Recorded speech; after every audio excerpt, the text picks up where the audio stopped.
уайыман келтіргендер. Өздерінен бұрынғыларға парыз етілгендей, сендерге де ораза ұстау парыз етілді. Бәлкім, сол арқылы асау нәпсіні тізгіндеп, күнә атаулыдан сақтанып, тақуалыққа жетерсіңдер.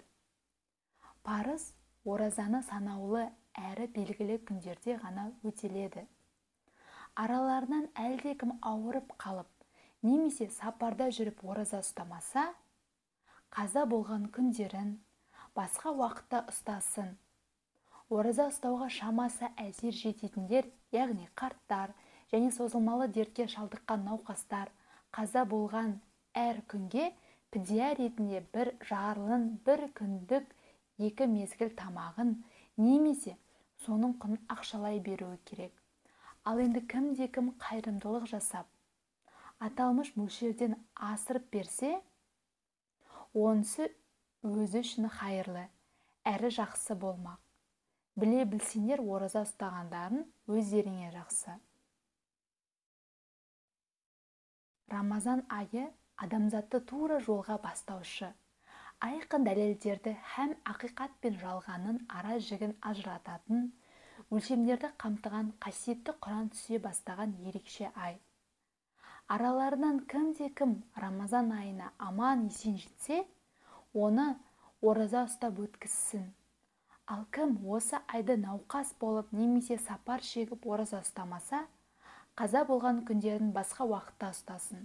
Шынында Алла сендерге жеңілдікті қалайды. Ауыртпалық артқысы келмейді. Ендеше қаза болған күндерді толықтырып, өздерінде тура жолға салған үшін Алланы құдіретті, күшті ұлы жаратушы деп танып, Рамазан айын ораза ұстап, намаз оқып, зекет садақа беріп, Құран оқып өткізу арқылы шүкіршілік етерсіңдер. Уа Мұхаммед, егер құлдарым сенен мен туралы сұраса, мен оларға өте жақынмын. Маған жалбарынып дұға еткенін дұғасын жауапсыз қалдырмаймын. Ендеше олар да менің үндеуіме оңды жауап берсін. Һәм маған тиісінше иман келтіріп, соның арқасында ақыл ой әрі рухани тұрғыдан кемелдену жолына түссін. Сендерге ораза ұстаған түні әйелдермен төсек қатынасына түсу адал етілді. Олар сендер үшін сендерді бүркейтін, күнәдан тыятын жан мен тән рақатына бөлейтін һәм көрікті қылатын киім іспетті. Сендер де олар үшін дәл сондай киім секілдісіңдер. Ал ораза түндерінде нәпсілеріні тізгіндей алмай, өз-өздеріңе қиянат жасап жатқандарыңды білгендіктен сендерге мейірім түсіп, тәубелеріңді қабыл алды. Һәм ораза түндерінде әйелдермен төсек қатынасына түсуге тыйым салмай, сендерді күнәға батудан сақтады. Ендеше, бұдан былай ораза түндерінде олармен төсек қатынасына түсе аласыңдар, және Алланың өздеріне жазғанын, яғни ұрпақ тілеп, талап қыла аласыңдар. Сондай-ақ таңның ақ жібін, түннің қара жібін ажыратқанға, таңның бейне бір ақ жіптей ағарып, қылаң бере бастағанын көргенге дейін жеп ішіңдер. Содан кейін күн ұясына батып, ымырт түскенге дейін оразаны толық ұстаңдар. Сондай-ақ мешіттерде ихтикафта болғандарында әйелдермен төсек қатынасына түспеңдер. Міне бұлар Алланың белгілеп қойған шекарасы. Оларға жақындаушы болмаңдар.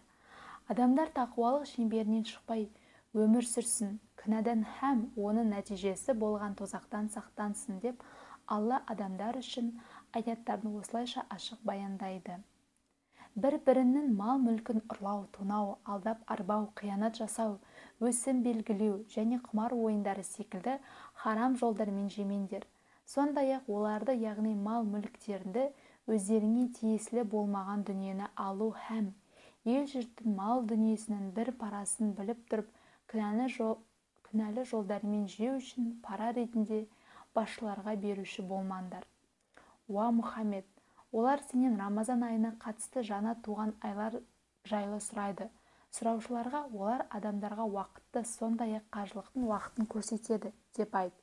Шынайы ізгілік һәм нағыз кемелдік жалған ырым-жырымдарға сеніп, үйлерге арт жағынан кіруде емес, шынайы ізгілік һәм нағыз кемелдік иманның шарттары мен шариғаттың талаптарын бұлжытпай орындап, барынша тақуа болуға тырысатын адамның жай-күйі. Ендеше, үйлерге есіктерінен кіріңдер, сондай-ақ Алладан қорқыңдар, тақуалық шеңберінде өмір сүріңдер. Міне сонда мақсат-мұраттарына жетіп, мәңгілік азаптан құтыласыңдар. Өздеріне қарсы соғыс ашқандармен Алла жолында соғысыңдар. Бірақ Алланың соғысқа қатысты белгілеген үкімдері мен нұсқауларын ескерусіз қалдырып шектен шықпаңдар. Шүбәсіз Алла шектен шыққандарды жақсы көрмейді. Өздеріне қарсы соғыс ашқандарды соғыс жағдайында қай жерде ұстап алсаңдар, сол жерде өлтіріңдер. Әрі оларды кезінде өздеріңді қуып шыққан жерден қуып шығарыңдар. Яғни жауды аты мекендерінен аластаңдар. Әсілі елдің шырқын бұзатын бүлік, соғыстан кісі өлтіргеннен бетер. Алайда олар сендермен харам мешітінің маңайында соғыспайынша, сендер де олармен соғыспаңдар. Егер олар сол маңда сендермен соғысатын болса, ондай жағдайда оларды өлтіріңдер. Міне келісімді бұзатын, бәтуасыз кәпірлердің жазасы осындай. Егер олар соғысудан бас кешсе, шүбәсіз Алла ғафур. Құлдары қанша жерден ауыр күнәға батса да тәубелеріне келген жағдайда өте кешірімді, рахим, әсіресе мүмін құлдарына ерекше мейірімді.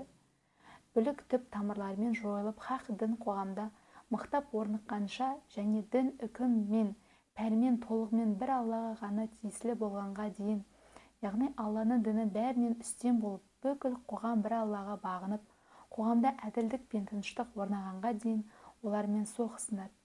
Егер олар бүлік шығарып, елдің шырқын бұзуды, қасқана қастандық жасауды бір жолата доғарса, онда залымдардан өзгелерге соғыс ашылып, дұшпандық жасалмасы анық. Соғысуға болмайтын харам, яғни қасиетті ай харам айға тең және қасиет тұтатын нәрселердің бәрінде қысас бар.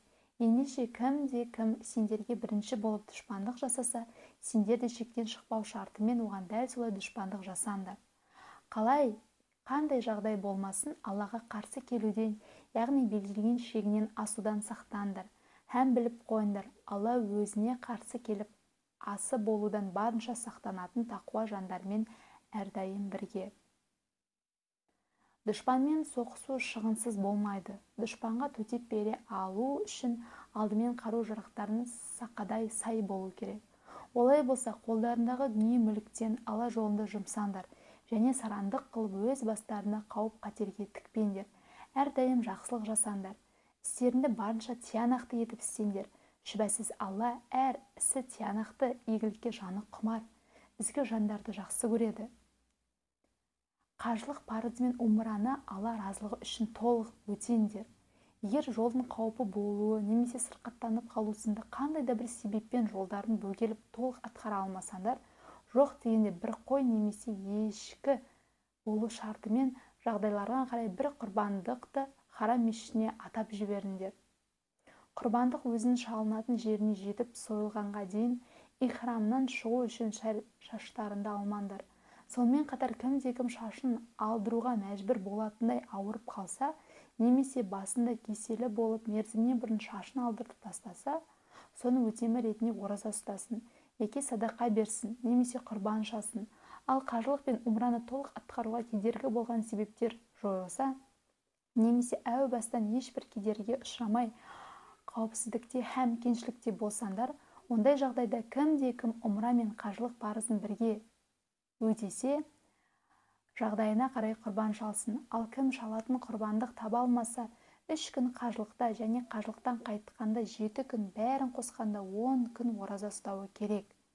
Бұл үкім харам мешітінің айналасында тұрмайтындар, яғни Меккеге ихрамсыз кіре алмайтын сырттан келген адамдар үшін. Уа мүміндер, әсіресе қажылық парызын өтеу барысында Аллаға қарсы келіп, асы болудан сақтаңдар. Сондай-ақ Алланың жазасының тым қатты екенін біліп қойыңдар.